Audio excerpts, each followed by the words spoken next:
Boa noite. Paz seja convosco. Oh, glória. Isso aí, mantenham-se assim. Obrigado, tá? Estou ruim da garganta ainda, então trouxe uma garrafa para ficar com um pouco mais de água. Mas pode deixar aqui que eu uso. Obrigado. Bom estar na casa do Pai, bom ver a igreja do Senhor animada e participando. Com isso, eu quero proibir você de permanecer calado nessa noite, porque enquanto você manda glória para o alto, Deus manda glória para baixo. E eu tenho certeza que Deus vai falar no meu coração nessa noite, assim como Deus falou conosco de manhã. Hoje é um domingo de Santa Ceia do Senhor, um domingo especial, onde nós participamos da mesa de comunhão do Senhor. Mas antes nós temos uma palavra dos céus para o teu coração. E eu tenho certeza que Deus vai falar com você. Então, estenda tua mão aqui para frente, ore pela minha vida, peça para que o Senhor me use.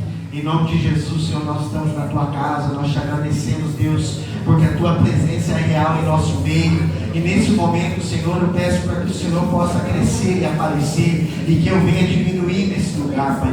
Que não seja, Senhor, mais o pastor Fernando, nem as minhas palavras, mas que sejam palavras vindo do coração do Senhor, e que a tua palavra, Senhor, possa fazer e causar separação entre alma e espírito, e que possa, Senhor, vir de encontro com a necessidade de cada coração nesta noite. Use a minha vida, Deus, para louvor da tua glória, Deus, em nome de Jesus. Amém? Amém. Deus é bom, a presença de Deus é intensa nesse lugar. Antes de começar, eu vou falar para você abrir a tua Bíblia no livro de Romanos, no capítulo 5.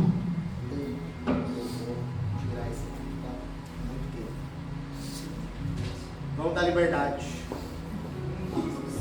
Dá liberdade aí, que o Espírito Santo tem muito para fazer nessa noite.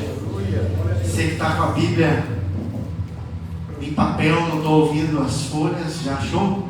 Diga amém. Amém. Bíblia digital é mais fácil, né? Só selecionar ali. A palavra de Deus diz assim, ó. Vou esperar ali. Romanos 5, 12, 19. Ela disse para mim assim, eu achei que estava lá atrás, mas ainda não. Olha o que diz a palavra do Senhor. Tem NTLH aí, a nova tradução da linguagem de hoje ou não? Se não tiver, a gente usa NVI. Não tem, já fizeram sinal, vamos lá. Portanto, da mesma forma que o pecado entrou no mundo por um homem, e pelo pecado entrou a morte, assim também a morte veio a todos os homens, porque todos pecaram. Nós vamos até o 19, tá? Portanto, da mesma... agora é 13, pula.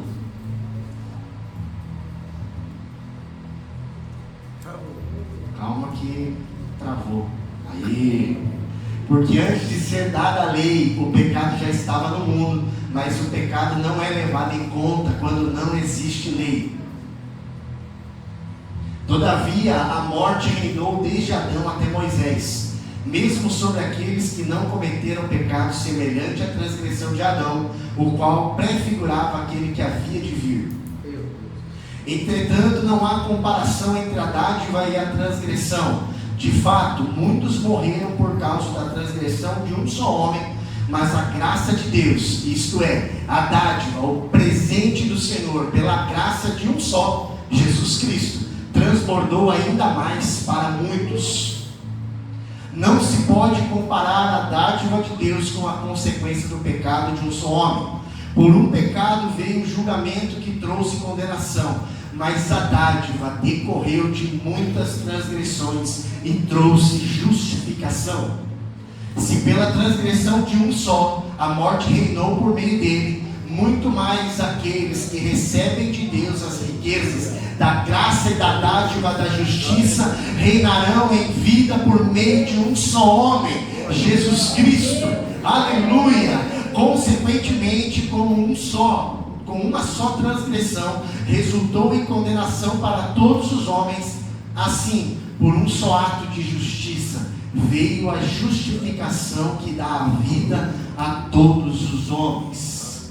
E o último, porque como por meio da desobediência de um só homem, são muitos os que foram feitos pecadores. Assim, por meio da obediência de um único homem, muitos serão feitos justos. Aleluia! Que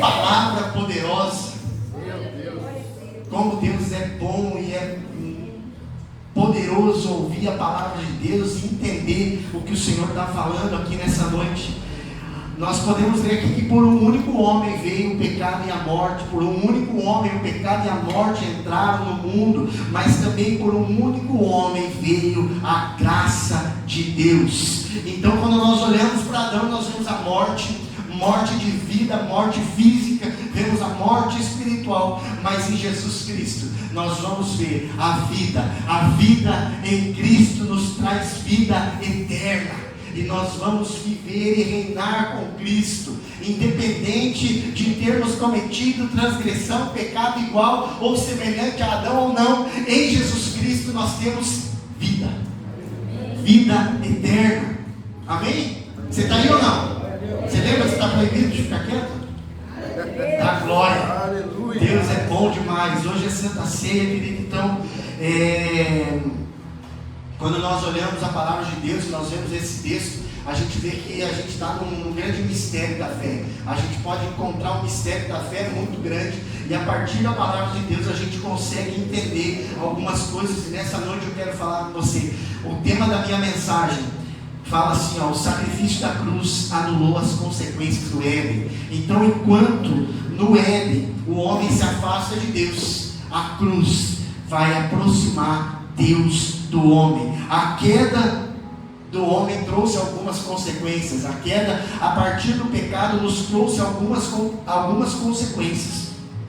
Mas a redenção, ela vem através de Jesus Cristo. Esse par aqui, aí, glória a Deus. Então nós temos esses dois marcos.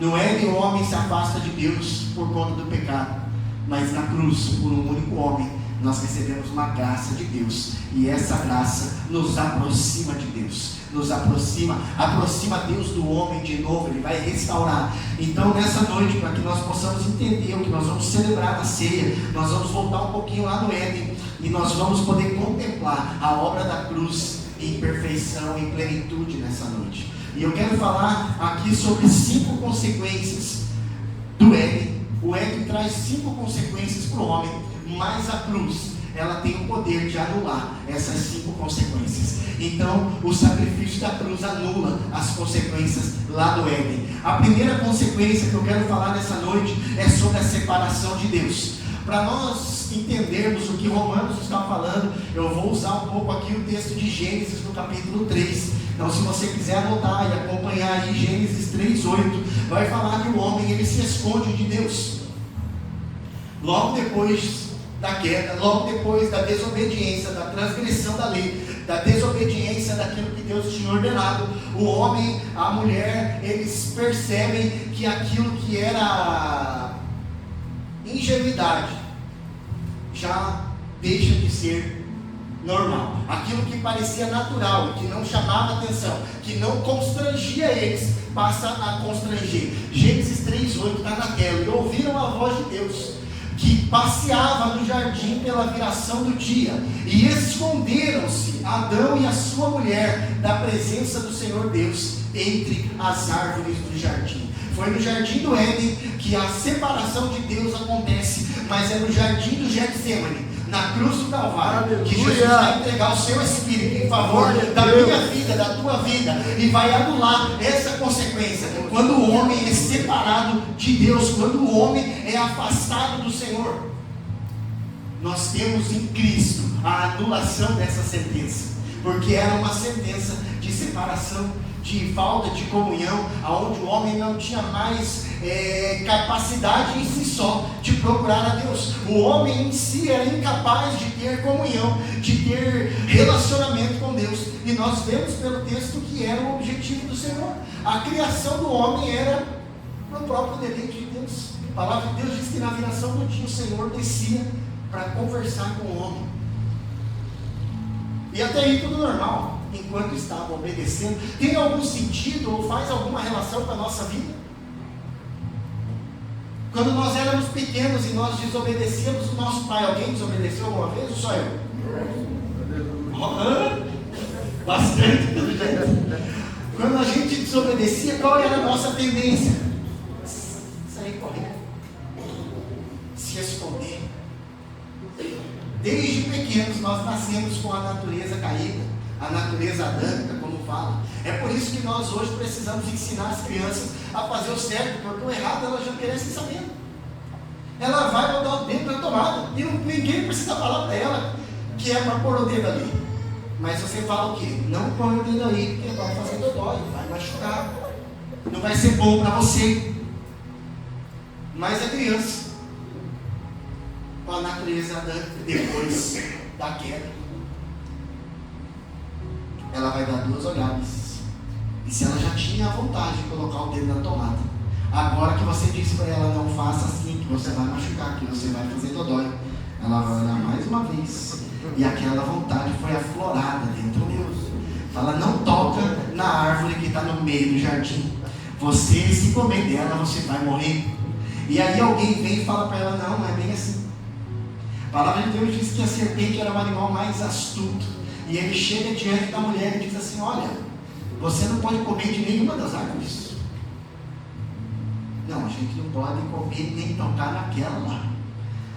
Mas Deus só vai vir na viração do dia. Então, como o pai estava meio distraído, deu uma olhada, não vai fazer mal nenhum, eu vou comer. Eu vou colocar o dedo na tomada, porque o pai não está olhando. E quando coloca o dedo na tomada, a consequência é imediata. Ela põe o dedo na tomada, talvez ela não sinta nada, mas tem aqueles mais arteiros que pegam o prego para ver como é que faz. E dá o estouro, dá o estalo. E na hora que ela comeu, ela percebeu que o jardim do Éden, que era perfeito, aonde eles viviam em plena comunhão com Deus, se tornou um lugar diferente, porque lá não tinha dor, não tinha culpa, não tinha morte. Era o lugar aonde eles caminhavam e tinham um relacionamento íntimo com Deus. Mas a partir desse momento o pecado entra, e quando entra o pecado, tudo muda, tudo é alterado. E aquela ingenuidade da nudez vai embora. Imediatamente ela percebe que alguma coisa está diferente. Ela chama o homem e fala, ó, vem aqui, come também. E quando o pecado entra no mundo, quando o pecado entra no jardim do Éden, as coisas são alteradas, tudo é mudado. E nós ficamos lutando muitas vezes com Deus, porque hoje nós achamos que Deus não desce na viração do dia, nós achamos que não é fácil ouvir a voz de Deus, que é muito trabalhoso, que custa muito falar com o Senhor na viração do dia, e nós aproveitamos das nossas vontades e fazemos as coisas à nossa maneira. Mas Romanos 5,20 vai dizer, louvado seja o Senhor, porque onde abundou o pecado, superabundou a graça. Então tudo aquilo que o Éden trouxe de maldição, a cruz vai trazer como restauração para a minha vida e para a tua vida. E a restauração através da cruz vai dizer, olha, vocês escolheram se afastar de Deus, mas Ele continua querendo ter um relacionamento com você, e através da minha vida, na cruz do Calvário, vou restabelecer, vou fazer uma ligação de novo, direta, entre Deus e o homem. Enquanto o homem escolheu se afastar de Deus, através da minha vida, Jesus está dizendo, através do meu sangue, Deus vai se aproximar de você de novo.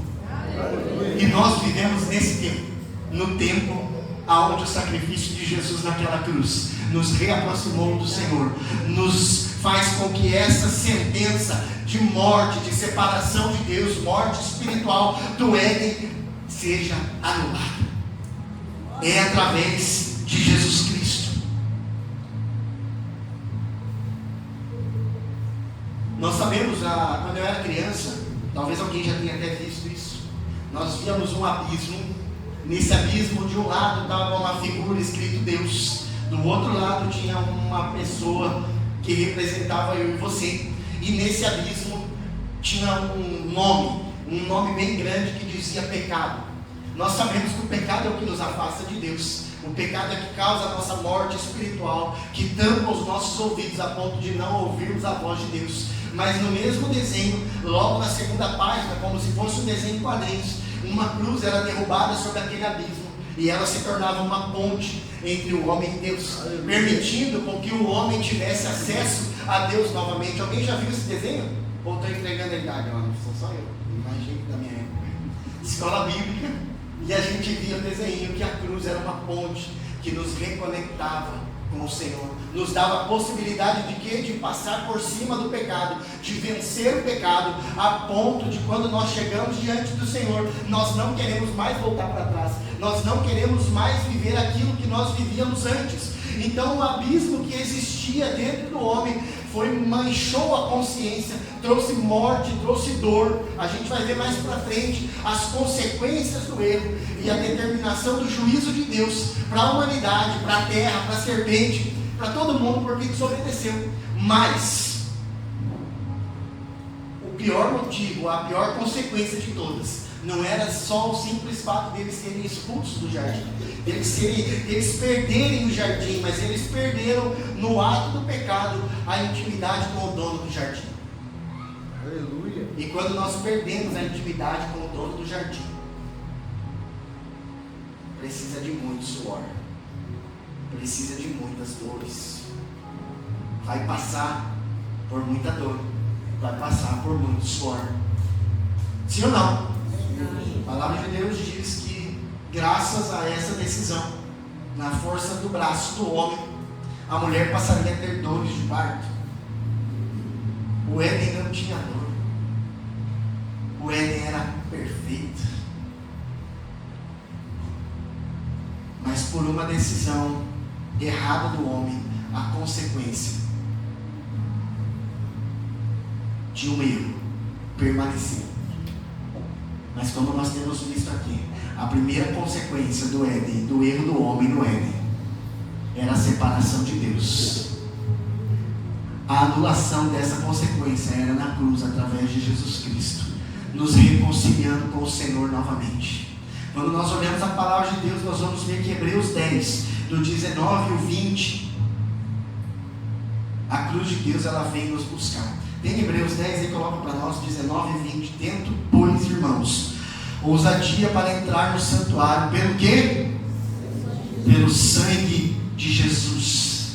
O sangue de Jesus é o acesso à presença do Pai que foi reaberta. Sabe aquela cruz que foi derrubada e que faz uma ponte de ligação entre o homem e o Deus? Novamente, essa cruz é o derramamento de sangue de Jesus Cristo. E Ele reabre esse portal novamente para que a gente pudesse entrar no Santo dos Santos pelo sangue de Jesus Cristo, pelo novo e vivo caminho que Ele nos consagrou, pelo véu, isto é, pela sua carne. Enquanto Jesus morria naquela cruz, o véu se rasgou de alto a baixo, nos dando livre acesso para com ousadia entrarmos nesse novo caminho. Quando Jesus morre naquela cruz, quando Ele entrega o seu Espírito naquela cruz, em favor da minha vida, da tua vida, o véu é rasgado de alto a baixo, nos dando permissão para entrar no Santo dos Santos. Aonde? Na presença do dono do jardim. Nós somos recolocados no jardim do Éden, na presença de Deus, aonde Ele quer se comunicar comigo e com você na viração do dia, através de Jesus Cristo. Mateus 27, 50 e 51 vai fazer referência a esse texto, vai falar sobre o véu ser rasgado.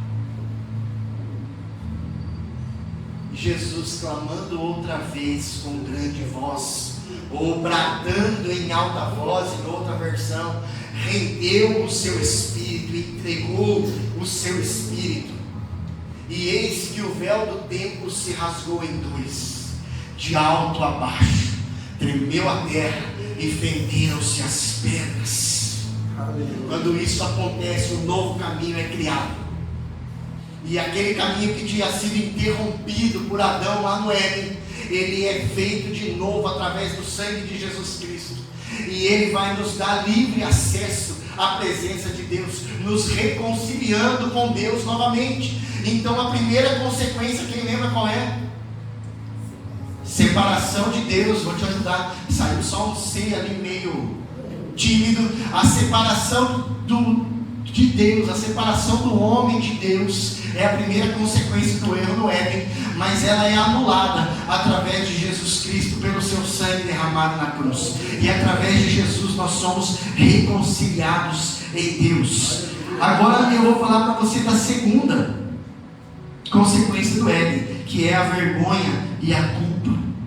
Se nós olharmos o texto de Gênesis 3, no versículo 8, nós lemos, e no 7, um antes desse, vai dizer que o homem e a mulher perceberam que estavam nus, e então se envergonharam. Até aqui a palavra de Deus não diz que eles tinham vergonha, mas depois da queda, pela vergonha, eles tentam costurar uma roupa para esconder a sua nudez. Já falei sobre isso. Não é na força do nosso braço que nós escondemos a nossa culpa e a nossa vergonha. A nossa culpa, ela é apagada e anulada através de quem? Jesus Cristo, mais uma vez. Quando nós entregamos a nossa vida ao Senhor, reconhecemos Ele como nosso único e suficiente Salvador, nós somos justificados, como nós lemos em Hebreus. E essa justificação é uma declaração legal de Deus dizendo: ei, ainda que um homem tenha pecado, eu tenho um filho que vai morrer no teu lugar e vai tornar você justo novamente, e você não tem mais culpa nenhuma dos pecados que cometeu até agora, daquilo que vai fazer ainda para frente, porque o sangue do meu filho redimiu os teus pecados. É através de Jesus que a consequência do Éden é anulada. Enquanto o pecado expõe, constrange e humilha, a vergonha é fruto de uma rebelião de Deus. Através de Jesus nós temos vestes de justiça, nós somos justificados no Senhor. Amém? Está comigo, você recebe? Você não tem culpa nenhuma. Quem sabe você chegou aqui nessa noite preocupado, sendo acusado por Satanás, pelo inferno, dizendo que você não tem condições, que você não tem mérito, que não vai dar certo, que não vai acontecer, que pode parar, que pode desistir. Eu quero dizer para você que o sangue de Jesus derramado naquela cruz está dizendo para você: vai dar certo, você vai conseguir. Ainda que a medicina diga que é infértil, você vai ser mãe de filhos. Ainda que a natureza humana diga que acabou, eu estou dizendo que vai continuar, que vai prosperar, que vai acontecer, porque o meu filho não morreu em vão, morreu em teu favor, para tornar você justo, justificado dos pecados, sem culpa. O papel de Satanás é acusar você, é acusar a mim, é nos fazer desistir, desanimar, mas ele foi derrotado, ele foi vencido, porque nem a morte foi capaz de parar o nosso Senhor, e nós temos a vida eterna, nós temos a vitória em Cristo Jesus. Então não desista, não desanime, porque Jesus está aqui e está chamando você: vem, continua andando, eu já justifiquei a tua vida. No Éden, pode até tentar cobrir com figueira, com folha de figueira, vocês não vão fazer pela força do braço de vocês, porque eu já fiz no teu lugar. Não é por nós, não é por nosso mérito. Não, eu vou conseguir, eu vou esconder aqui o pecado, eu vou tentar de alguma forma não falar para o Senhor que eu comi daquilo que não era para comer. Porque quando nós olhamos o texto e a história, Deus vai dizer: Adão, cadê você? Colocou o dedo na tomada, filho? E eles estavam escondidos, constrangidos, porque o dono do jardim chegou. E eles perceberam uma coisa que eles não tinham até então visto.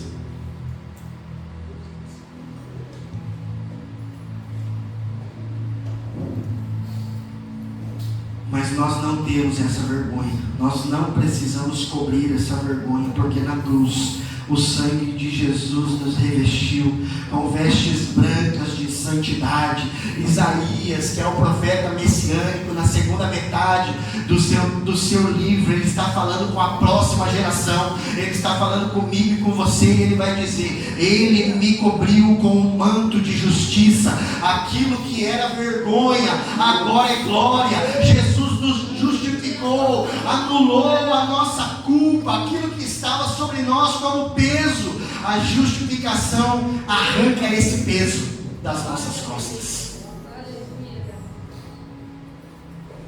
Isaías, muito antes, vai profetizar e vai dizer: olha,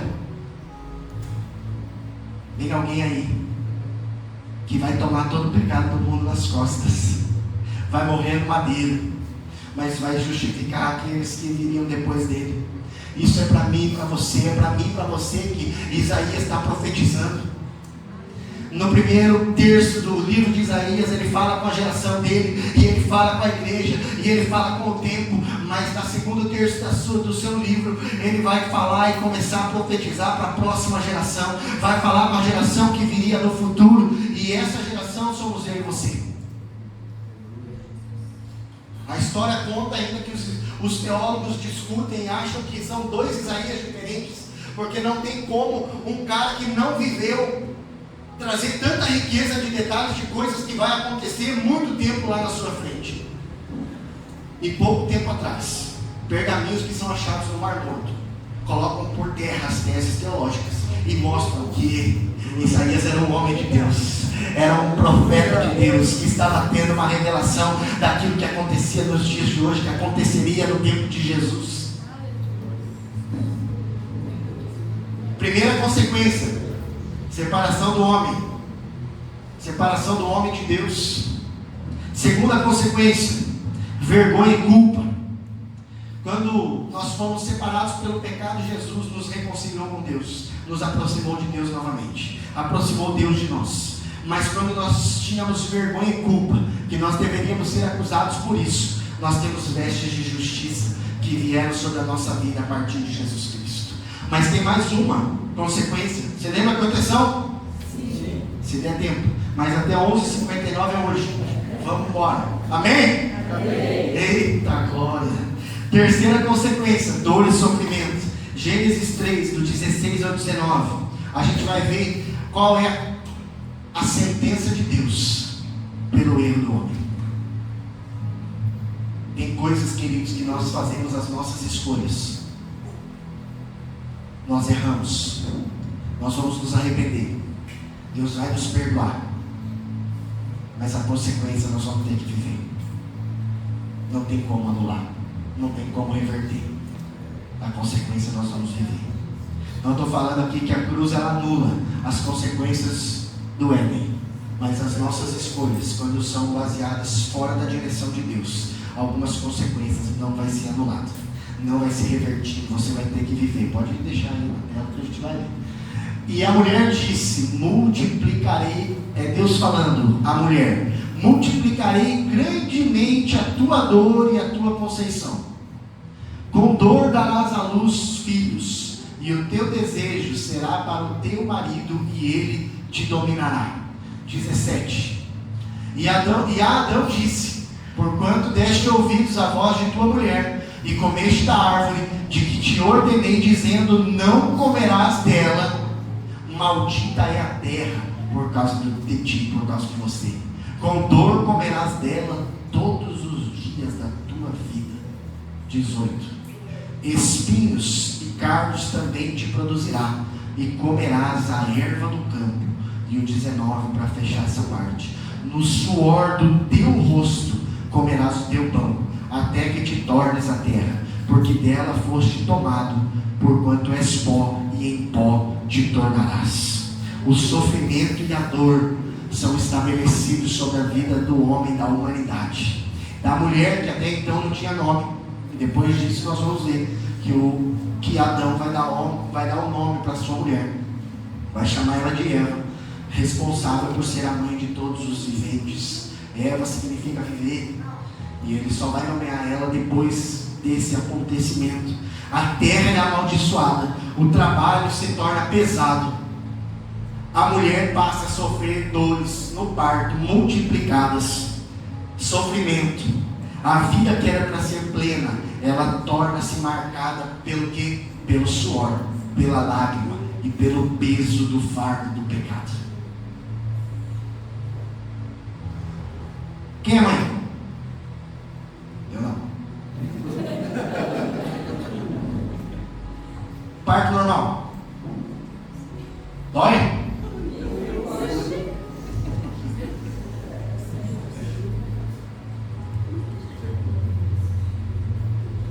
essa não foi anulada, essa não foi revertida, mas o peso do fardo do pecado, ele é anulado na minha vida e na tua vida. Através de Jesus Cristo nós temos consolo no sofrimento, nós temos consolo na dor. Enquanto o Éden vai trazer dor, a cruz nos lembra que o Senhor tomou sobre ele as nossas dores e enfermidades. Ainda que o parto doa, quem sabe você entrou aqui precisando de uma cura no teu físico, porque você está enfermo por alguma questão. Quem sabe você entrou aqui meio depressivo, pensando em nunca mais colocar os teus pés aqui para dentro. Eu quero dizer para você que Jesus trouxe você aqui nessa noite para dizer que não é a última vez que você está entrando aqui. E eu quero profetizar sobre a tua vida cura, na tua vida física. Eu quero profetizar a libertação da tua vida, e que você vai ser curado espiritualmente, não vai mais viver com o peso do fardo do pecado sobre a tua vida, porque Jesus Cristo tomou sobre ele todas as tuas dores e enfermidades, e nós vamos viver uma vida plena e abundante no Senhor, eterna, porque ele deu a sua vida em nosso favor. Coloca lá Isaías 53, o 4 e o 5. Vou dar trabalho para mim de hoje. Verdadeiramente ele tomou sobre si as nossas enfermidades, e as nossas dores levou sobre si, e nós o reputávamos por aflito, ferido de Deus e oprimido. Mas ele foi ferido por causa do quê? Do quê? Da minha? De quem? Das nossas transgressões, e moído por causa das nossas iniquidades. O castigo que nos traz a paz estava sobre ele, e pelas suas pisaduras nós fomos sarados. Aleluia! Sabe quem está falando isso?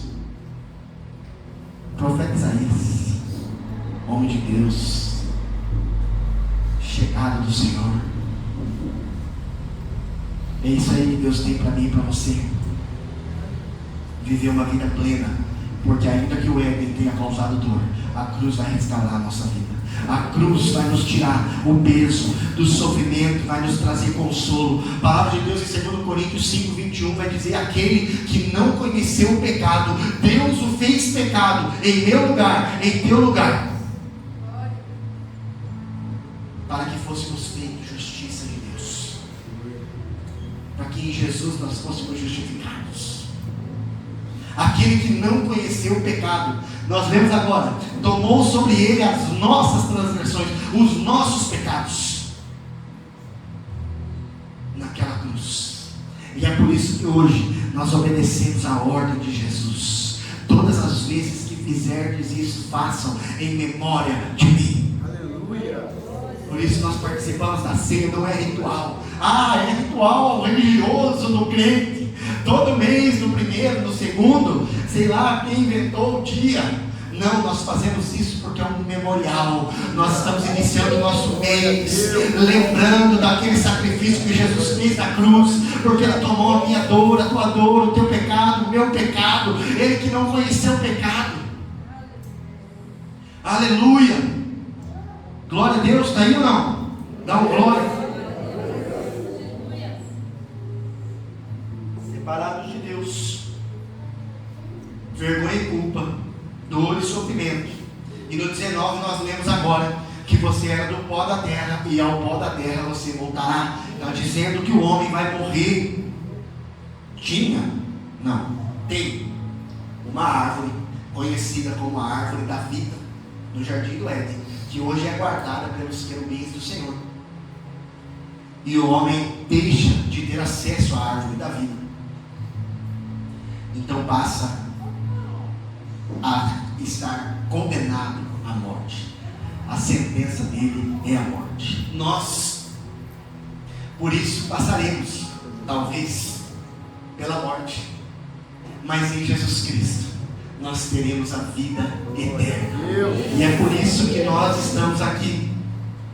Do pó tu és e ao pó tornarás. O pecado trouxe uma sentença final. O homem estava destinado à morte física e espiritual. Não tinha alternativa. Por si só o homem era incapaz de buscar a Deus, de voltar a Deus, de ter comunhão com Ele. Uma sentença de cruz, uma sentença de morte que foi vencida na cruz de Cristo. Por quê? Porque a vitória sobre a morte veio através de Jesus.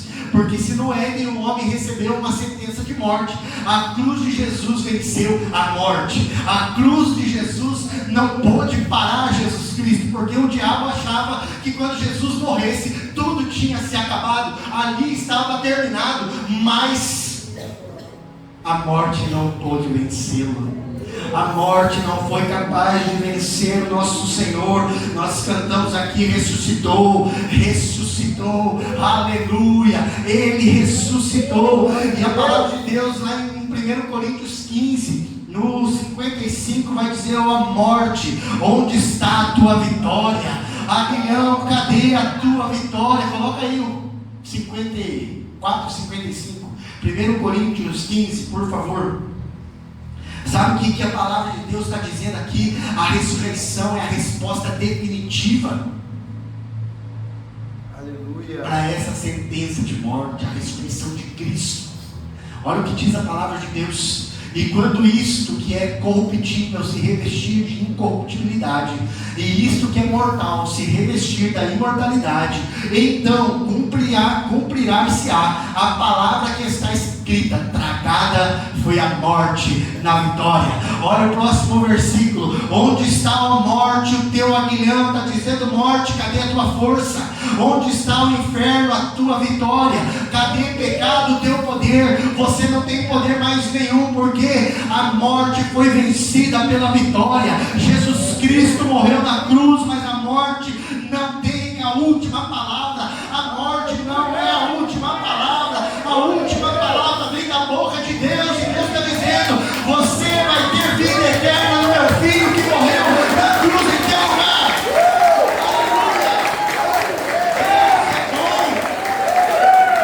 Aleluia! Vida eterna.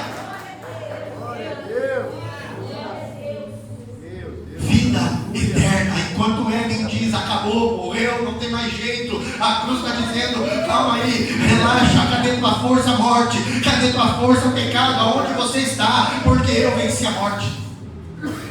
Eu sou filho de Deus vivo. Quando a gente olha a história da crucificação, a gente vai ver logo em seguida aqueles conhecedores da lei dizendo: esse era verdadeiramente o Filho de Deus, porque a terra estremeceu, sepulcros se abriram, e quando ele tinha sido crucificado, eles olham e falam: nossa, ele não estava blasfemando, ele não estava nos enganando, esse era verdadeiramente o Filho de Deus. E o Filho de Deus, o verdadeiro Filho de Deus, morreu na cruz, sabe por quê?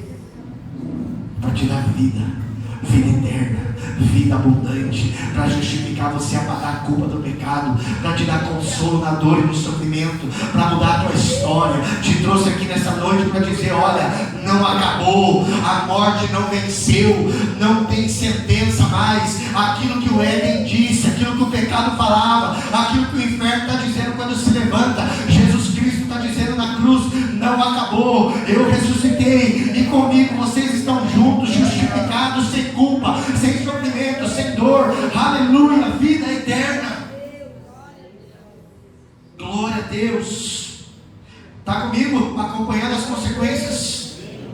Posso ir para a última? Tenho 2 minutos. Está comigo? Amém? A última consequência é a perda do acesso à vida eterna. No Gênesis 3, 24, terminando o capítulo 3, nós vamos ver que o homem é expulso do jardim, e Deus coloca os querubins para guardar o caminho da árvore da vida. Como eu falei, o homem foi expulso aqui da mesa de comunhão com Deus. E havendo lançado fora o homem, pôs querubins ao oriente do jardim do Éden, uma espada inflamada que andava ao redor, para guardar o caminho da árvore da vida.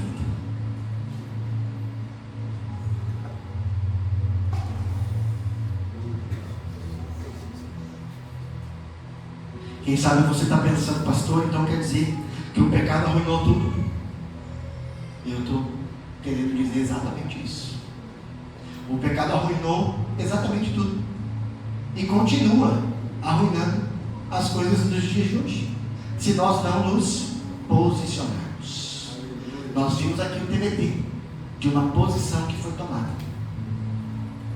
E aí não precisa mais de fertilização, não precisa mais do jeitinho do homem, não precisa mais dar aquela olhada e dizer: Deus não está olhando para mim, está fazendo mais pelos outros. Você viu como o diabo faz? Nós ouvimos ele falar, o Marco estava aqui de manhã, ele falou, parecia que Deus fazia mais pelos outros do que por mim mesmo. Mas em uma chamada, você que quer ser mãe não pode, vem na frente que nós vamos orar. No dia das mães, um ato profético, uma voz de Deus foi escutada. E aí aquela mulher veio na frente com fé e disse: Deus, eu creio. Eu nem ia, mas já vão me cobrir aqui na porta, eu vou lá na frente para receber o meu milagre. Quando nós nos posicionamos, o milagre é entregue nas nossas mãos. Quando nós nos posicionamos, aquilo que parecia impossível se torna possível, porque é pela honra, pela glória do nome do Senhor na minha vida e na tua vida, e não na força do nosso braço. Quando nós achamos que não tem mais jeito, que não vai mais dar certo, é aí que Deus entra e diz assim: olha, confia em mim, porque eu comecei a boa obra e eu sou fiel para terminar ela na tua vida.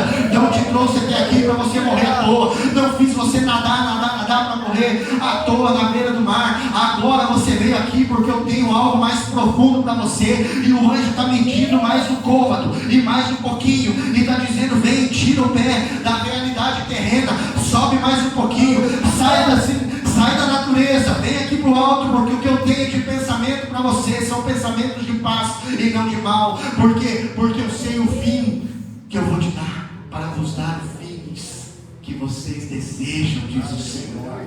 É por isso que nós estamos aqui, queridos, porque nós sabemos que a cruz anula as consequências do Éden. Ainda que o Éden tenha tentado acabar com a comunhão, tirando a nossa identidade, a nossa paz, querendo acabar com a vida eterna, a cruz vai dizer: não, espera um pouquinho, só mais um pouquinho, porque através do sangue de Jesus Cristo. Coloca Apocalipse 2,7. Vocês lembram que eu falei que a árvore da vida, ela está sendo guardada pelos querubins que Deus colocou?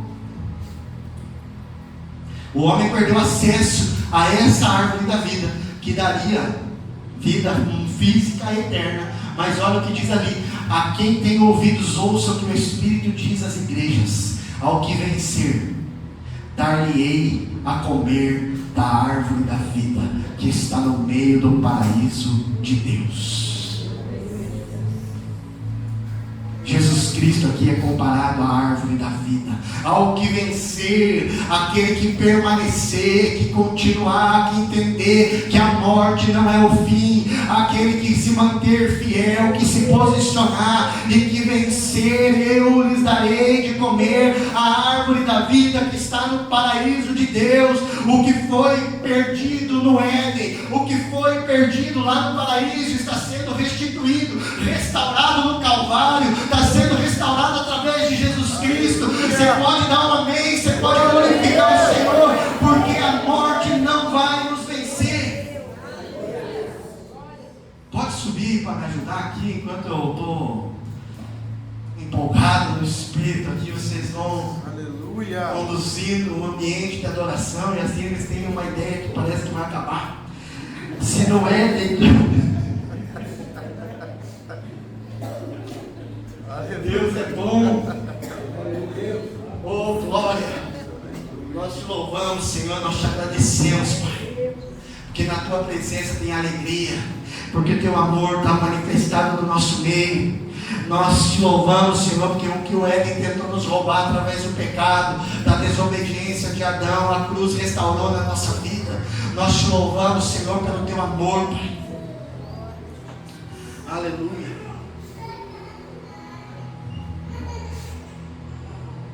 Em Cristo nós temos direito à árvore da vida de novo, queridos.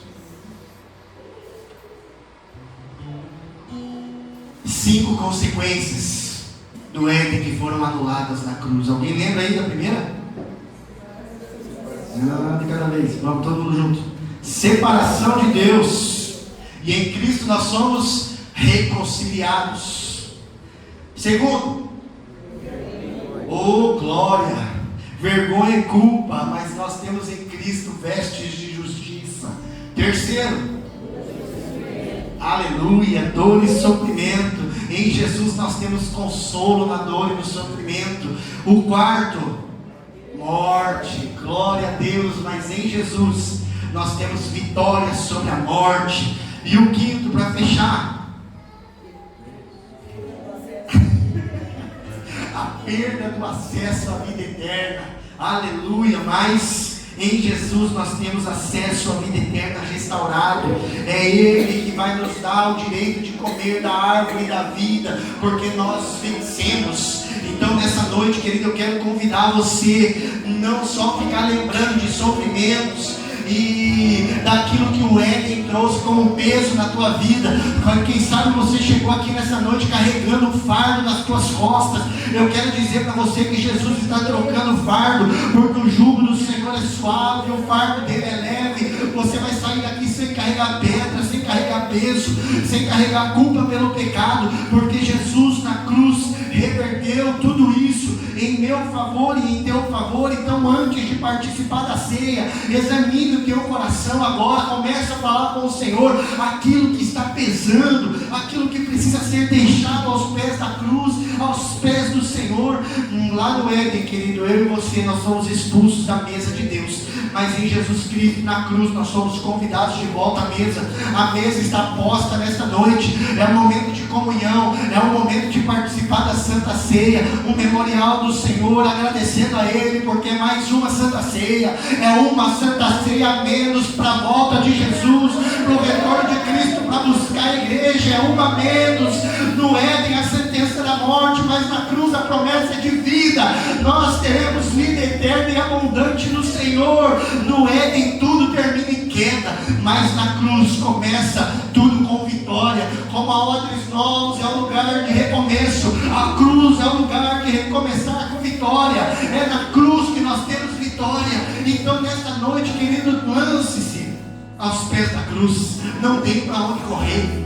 Não faça como Adão e Eva, não faça como a criança que quando faz coisa errada sai correndo de medo da repreensão, mas corra para Ele, corra para o Senhor, porque Ele está de braços abertos te esperando para te trazer consolo, para te trazer vida, para mudar a tua história, para trocar, transformar aquilo que era morte em vida dentro de você, aquilo que era peso, que era culpa, em um fardo leve e suave. No Éden o homem vai cair por causa de uma árvore, e como nós lemos, outra árvore nos devolveu a vida eterna. Se a fruta que estava lá na madeira condenou o homem, tem um sangue derramado no Calvário, em outro madeiro lá, que vai trazer vitória para você nessa noite, querido. A cruz nos convida de volta, e eu quero perguntar para você, onde você está vivendo no dia de hoje? O que é que você está vivendo no dia de hoje? Você está debaixo do Éden, ou você está debaixo da cruz? Se você está debaixo do Éden, aonde acabou a comunhão, aonde o pecado tomou conta de você, está sentenciando morte, desistência, mágoa, choro na tua vida, eu quero convidar você a se colocar de pé, porque eu quero orar com você. É hora de voltar à cruz, estar debaixo da cruz e viver vida eterna, vida plena, consolo, conforto na dor e no sofrimento, em nome de Jesus.